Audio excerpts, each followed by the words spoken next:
നിങ്ങളുടെ favourite shows ഇനി ഒരിക്കലും മിസ്സാവില്ല. ഇപ്പോൾ C5 കാണും നിങ്ങളുടെ ഫേവറേറ്റ് ഷോസ് തികച്ചും സൗജന്യമായി.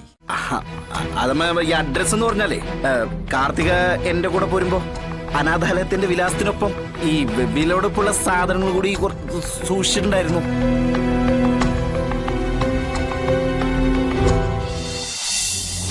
സത്യം പറഞ്ഞു നീ, ഇല്ലെങ്കിൽ നിന്നെ കൊണ്ട് ഞാൻ പറയിക്കും.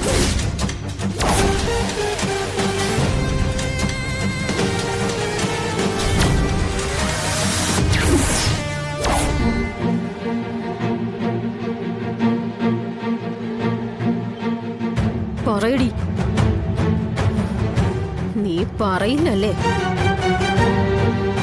പറഞ്ഞോ, ഇത് നിനക്ക് സത്യം പറയാനുള്ള ലാസ്റ്റ് ചാൻസാ.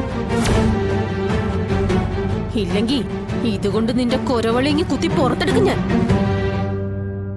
പിന്നെ കുഞ്ഞേച്ചിന്ന് വിളിക്കാൻ പോയിട്ട് കുടിവെള്ളം ഇറക്കാൻ പോലും പറ്റില്ല നിനക്ക്. പറയുന്നുണ്ടോ നീ?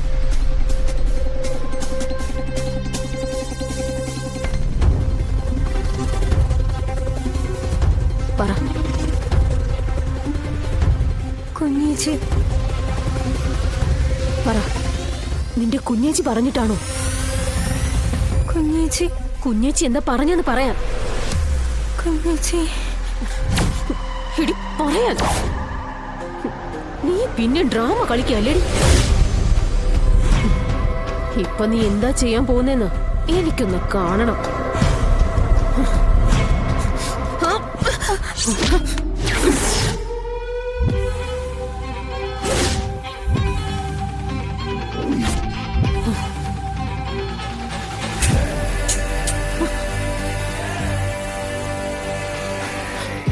ശാലിനി,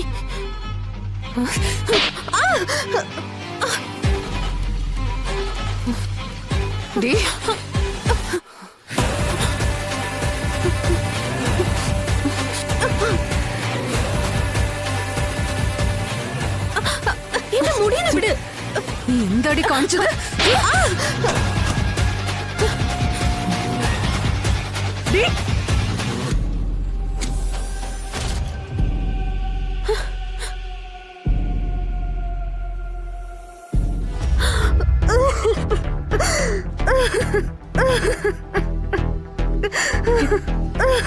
എന്താടി ഇവിടെ? എടി എന്താന്ന്? ഇവളെന്നെ തല്ലി സത്യമ്മേ. ഇവള് കിട്ടേണ്ടത് ചോദിച്ചു വാങ്ങിച്ചതാ. ഞാനൊന്നും ചെയ്തില്ല സത്യമ്മേ. എന്തിനാ ഇവളെ തല്ലിയത്? ഇവളോട് തന്നെ ചോദിച്ചാ മതി. ഇവളല്ലേ തല്ലിയെന്ന് പരാതി പറഞ്ഞേ. അവള് പറഞ്ഞ പരാതി മാത്രല്ല, ഞാൻ എന്റെ കണ്ണുകൊണ്ട് കണ്ടു. പറയുന്നുണ്ടോ നീ എന്തിനാ അവളെ അടിച്ചെന്ന്? എന്റെ അനിയത്തെ ഉപദ്രവിക്കാൻ നോക്കിയതിന്.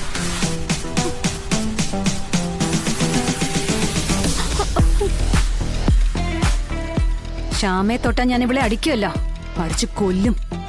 വയ്യാതെ കിടക്കുന്ന ശ്യാമയെ ഉപദ്രവിക്കാൻ നോക്കിയെന്നോ? ഉള്ളതാ സത്യമ്മേ. കാർത്തിക ആപ്പിള് മുറിക്കുന്ന ദേ ഈ കത്തി കൊണ്ട് ശ്യാമക്കുഞ്ഞിനെ കൊല്ലാൻ നോക്കുന്നത് ഞാൻ കണ്ടതാ. അയ്യോ, അച്ഛൻ കള്ളം പറയുന്ന കണ്ടോ?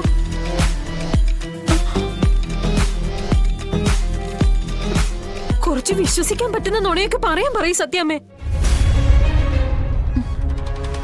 കയ്യും കാലും അനക്കാൻ കഴിയാതെ ശ്യാമയെ ഉപദ്രവിക്കണമെങ്കിൽ എനിക്ക് കഴുത്തി പിടിച്ച് ഞെക്കിയ പോരെ?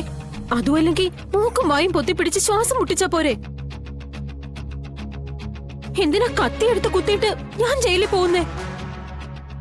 അപ്പോ ഓരോ ആരോഗ്യാവസ്ഥയിലുള്ളവരെ എങ്ങനെയൊക്കെ ഉപദ്രവിക്കണം എന്ന് നിനക്കറിയാം അല്ലേ? അതല്ല സത്യമേ, ഒരാരോപണം ഉന്നയിക്കുമ്പോ അതിനൊരു യുക്തി വേണ്ടെന്ന് ചോദിച്ചതാ. നീ എന്ത് ചെയ്യായിരുന്നു ഇവിടെ? അത് പറയാനുണ്ട് സത്യമേ. ഇതാ ശ്യാമ പറഞ്ഞു വിട്ടിട്ട് ഈ പൊന്നി എന്റെ സാധനങ്ങളെല്ലാം വലിച്ചു വാരിയിട്ട് തപ്പി.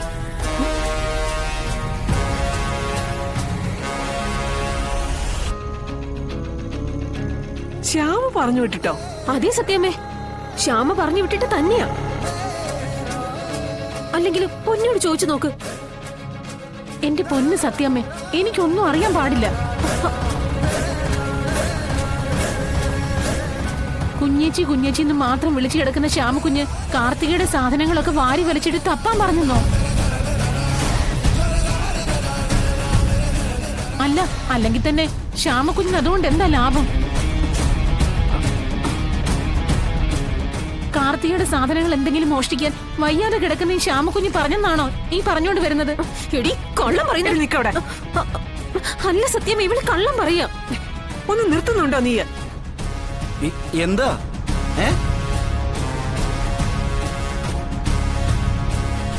എന്താ എന്താമ്മ? എടാ നീ കറക്റ്റ് സമയത്ത് തന്നെ വന്നു. നീ തന്നെ ഒരു തീരുമാനം ഉണ്ടാക്ക.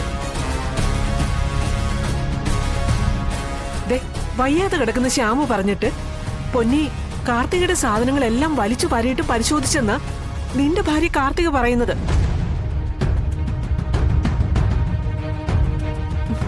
അല്ല കാർത്തികേ, നിന്റെ സാധനങ്ങൾ പൊന്നു പരിശോധിച്ചെന്ന് കരുതി എന്ത് സംഭവിക്കാനാ?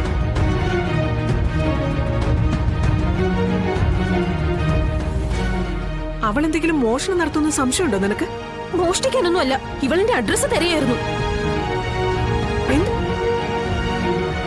നീ ഇവള് അനാഥാലയത്തിൽ വളർന്നു എന്നല്ലേ പറഞ്ഞേ? അതിപ്പോ എവിടെയായാലും എന്താ?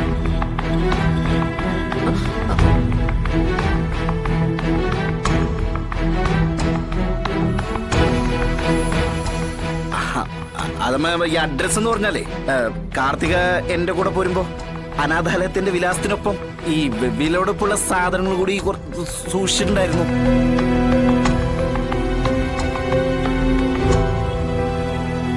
ഈ മറ്റുള്ളവരുടെ കാഴ്ചയിൽ അത്ര വിലപിടിപ്പുള്ള സാധനങ്ങളൊന്നും അല്ല. അത് പിന്നെ ഇവളുടെ അല്ല കാർത്തികയുടെ മരിച്ചുപോയ അമ്മയുടെ ഫാൻസി കമ്മലും മാലയൊക്കെ ഉള്ളൂ.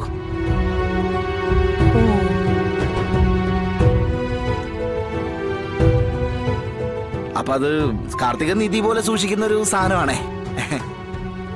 അപ്പൊ പിന്നെ ആരെങ്കിലും എടുത്ത് അത് അശ്രദ്ധയായിട്ട് കൈകാര്യം ചെയ്ത് കൈമോശം വരുമെന്നാണ് കാർത്തികയുടെ പേടി.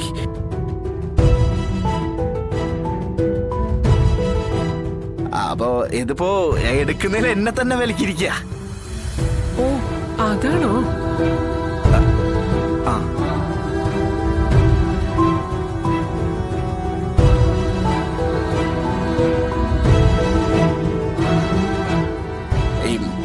ആ പൊന്നി, ഇനി മേലെ മറ്റുള്ളവരുടെ സാധനങ്ങൾ പരിശോധിക്കാൻ പോകരുത്. ഞാൻ പോയിട്ടില്ല സത്യമേ. പോയാലും ഇല്ലെങ്കിലും ഇനി അത് ഉണ്ടാവാൻ പാടില്ലെന്നാ പറഞ്ഞത്.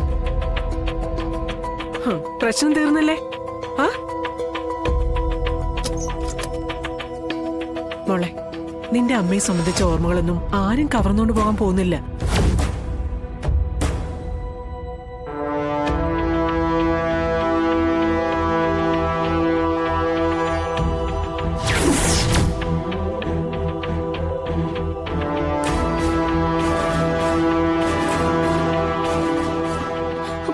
ശാലിനി എന്നെ തല്ലിയതോ സത്യമേ?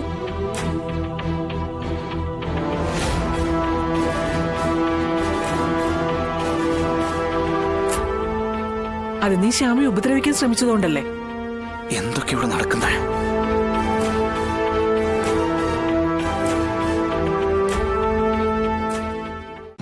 ഡൗൺലോഡ് ചെയ്യൂ C5 ആപ്പ്. കാണൂ എല്ലാ എപ്പിസോഡുകളും സൗജന്യമായി.